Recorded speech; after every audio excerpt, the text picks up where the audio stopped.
We were thinking of going to the Amalfi Coast this summer. My sister Diane's voice was casual, her fingers tapping on my kitchen counter as I poured our coffee. It's always been my dream destination, she sighed, looking out at my garden. But with Michael's pay cut and the kids' college funds, her voice trailed off, eyes sliding back to me. I knew where this was going. I'd built a good life, no children, successful career, careful saving, and not for the first time, my family saw my financial stability as a resource to be tapped. If you helped us out, we'd send you tons of pictures, she added with a smile. What I didn't expect was the text I received 3 weeks later, after I'd transferred the money. Slight change of plans, were going with Michael's family instead, space limited. You understand, right? Sometimes generosity isn't rewarded with gratitude, but with the painful clarity of where you truly stand. My home is my sanctuary, a small but elegant 2-bedroom house on a quiet street. I filled it with books, art from my travels, and thriving plants. The kitchen where Diane and I had our conversation is bright, with yellow walls and our grandmother's antique table. It's where I host Sunday dinners every other week, a tradition I started after our parents passed away 5 years ago. I'm the oldest of 3 siblings. Diane is 2 years younger, married to Michael with 2 teenagers. Our brother Paul is the baby at 35, still figuring life out. I've always been the steady one, ensuring family traditions continue and everyone stays connected. Teaching literature at the community college doesn't make me rich, but I've always been careful with money. No extravagant purchases, modest car, additional income from writing. While my siblings started families and bought bigger houses with bigger mortgages, I invested and built a financially secure, if somewhat solitary, life. It's not that I chose to be alone. Love never quite worked out. Robert in my 20s, brilliant but unwilling to commit.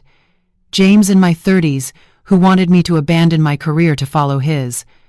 At 48, I'd made peace with my life, full of students, good friends, writing, my garden, and my family. My relationship with Diane has always been complicated. As children, we were close despite our differences. She was outgoing and popular, I was quieter and academic. As adults, those differences sometimes created friction. She occasionally made comments about my easy life without children or financial struggles, forgetting the loneliness that sometimes accompanied it. Still, I loved her, and loved being Aunt Eleanor to her children. Our Sunday coffee talks had become a cherished ritual, private time when we could speak more honestly than around others. That particular Sunday, I should have seen the signs. She'd brought my favorite pastries, complimented my haircut, asked detailed questions about my class, all preludes to what she really wanted. This wasn't the first time Diane had asked for financial help. There had been contributions to the kids' school trips, a loan when Michael was between jobs, help with medical bills. I'd never minded. Family helps family, and what was I saving for if not to enjoy life and help those I loved? But something about this request felt different. Perhaps it was the assumption rather than asking. Perhaps it was how casually she suggested I'd vicariously enjoy their vacation through pictures, as if that were equal exchange for thousands of dollars. Or perhaps it was simply that the Amalfi Coast had been on my own dream list for years, something Diane knew well. How much would you need? I asked, keeping my voice neutral. We've calculated everything. She showed me a detailed note on her phone. About $7,000 would make it possible. The amount gave me pause. That's quite a bit, Diane. I know it's a lot, she admitted, looking uncomfortable. But the kids are getting older. Soon, they'll be in college. These family experiences mean everything. You always say family is the most important thing. She had me there. I did say that. Let me think about it, I said. I'd need to move some investments around. She looked disappointed but nodded. Of course. Then, almost as an afterthought, you could come too if you wanted. The invitation felt hollow, tacked on rather than genuine. Still, I considered it. The Amalfi Coast in summer. Time with my niece and nephew. Perhaps a chance to strengthen my bond with Diane. I might like that, I said. Let me check my schedule. That week, I researched the coast, looked at finances, considered my plans. I had a writing workshop in July, but it could be rescheduled. My investments could be withdrawn without significant penalty, and the idea of experiencing that coastline with family rather than alone held genuine appeal. I called Diane Thursday. "I can help with the trip, and I'd like to come along." "Really? That's amazing." "Ellie!" Her excitement seemed genuine. "Let me talk to Michael about dates." The next few weeks involved family discussions about the trip. Where to stay, which tours to book, whether to add days in Rome. I transferred $7,500, slightly more than requested. I bought a new swimsuit, a wide-brimmed hat, brushed up on minimal Italian. Then came the text that changed everything. Slight change of plans, were going with Michael's family instead. Space limited. You understand, right? Still so grateful for your help making this happen. We'll send tons of pics. Tour. I stared at the message, reading it 3 times. The trip I'd helped fund, rearranged my summer for, been invited on. I was now uninvited. Not even with a phone call, but a text cushioned with emojis.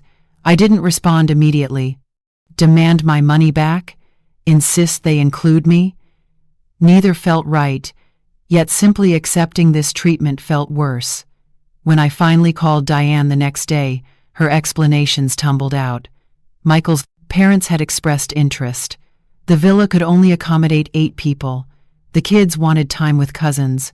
Wouldn't it be awkward for me as the only single person among 3 couples? We just thought it made more sense this way, she concluded. We're still so grateful. We couldn't do this without you. What she meant was they couldn't do this without my money. My presence was optional. That night, I sat in my garden as twilight deepened to darkness. String lights glowed softly, illuminating roses I'd nurtured for years. I thought about family, what we owe each other, what we give freely, what we tolerate. I thought about patterns formed so subtly you barely notice until they're firmly established. The pattern with Diane had been building for years, small requests growing larger. My role defined by what I provided rather than who I was. The assumption that my resources were family resources, while my desires were secondary. I'd enabled this pattern. My eagerness to help, stay connected, be needed. It had shifted our relationship's balance.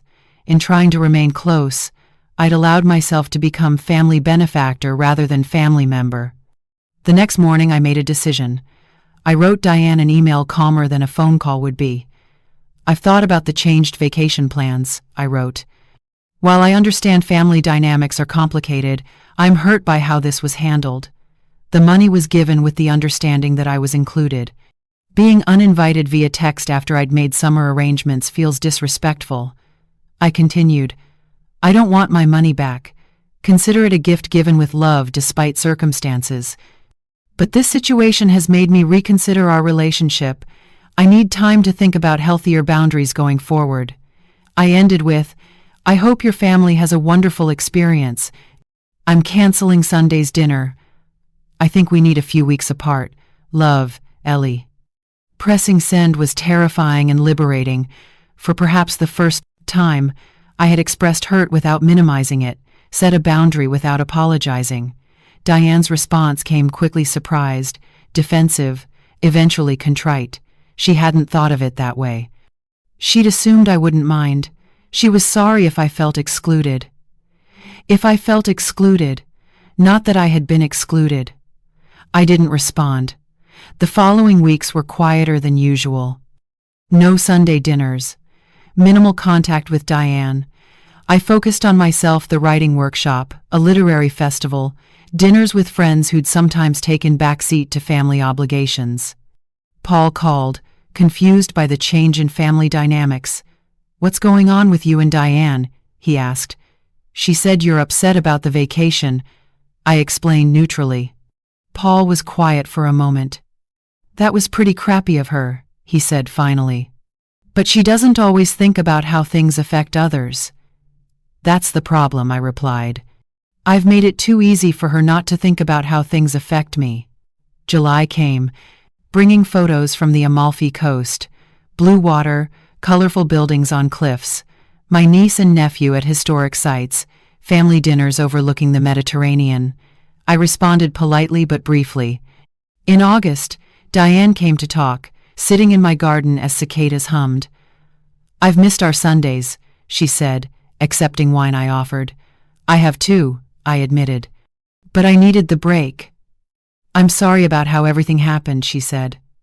"I can see how it appeared." "How it appeared," I repeated. "It's not about appearances, it's about my place in this family.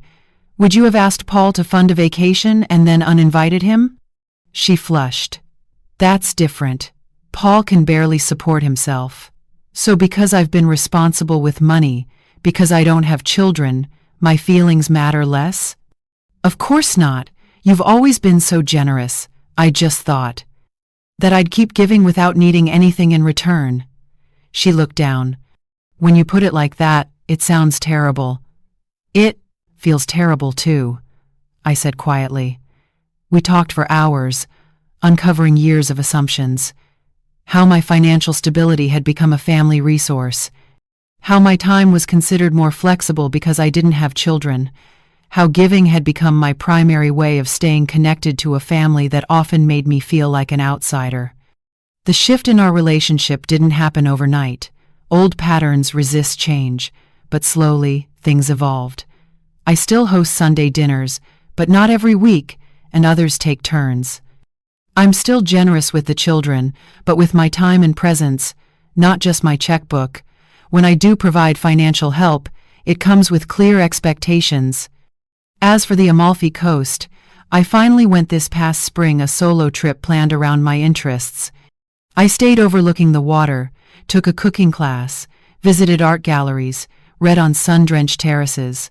The experience was gloriously my own. The most surprising outcome has been with Diane.